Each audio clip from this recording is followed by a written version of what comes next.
আসসালামু আলাইকুম সবাইকে। সবাই কেমন আছেন? আশা করছি সবাই ভালো আছেন। আলহামদুলিল্লাহ আমিও ভালো আছি। দীর্ঘ কয়েকদিন বৃষ্টির পরে এই দেখুন কত সুন্দর ঝলমলে রোদ বের হয়েছে। তো এখন বাড়ির পেছনে গিয়ে দেখি বাদাম গাছে কত সুন্দর ২ টা বাদাম।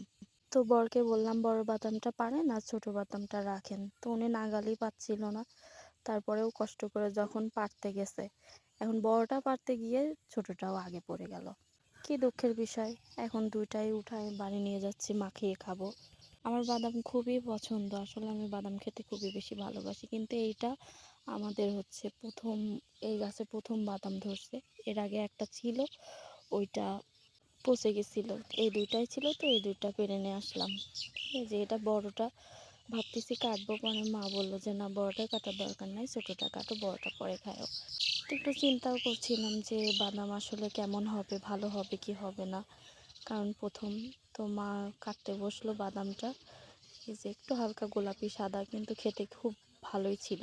ভাবছিলাম ছোটবেলার মতো ওই যে মাথার মুকুট বানাবো বাদামের খোসা দিয়ে, কিন্তু তার আগে মা কেটে ফেলছে, সেজন্য আর মাথার মুকুট বানানো হয়নি। বয়সে বড় হয়েছে তো কী হয়েছে, কিন্তু নিজের শখটা এখনও ছোটবেলার মতোই আছে।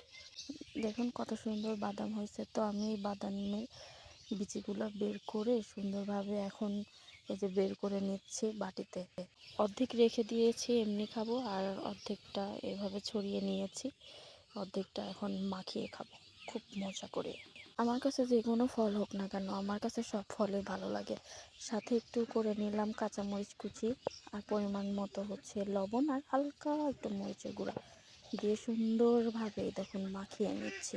বাড়িতে আমি আর আমার শাশুড়ি, আর বাড়িওয়ালা তো বাড়িতে নেই, তো এখন শুধু শুধু আমিই খাবো। তো নিজের মতো করেই নিজের স্বাদ মতো করে মাখিয়ে নিলাম।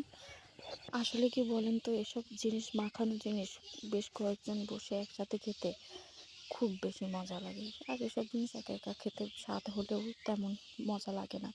ছোটো থাকতে যখন এগুলা খেতাম তখন কাড়াকাড়ি লাগিয়ে দিতাম যে কে বেশি খাবে, অনেক জোরে জোরে খাইতাম। আর এখন দেখেন বিয়ের পরে বাড়িতে শুধু একাই থাকি, সেজন্য একাই খেতে হয়।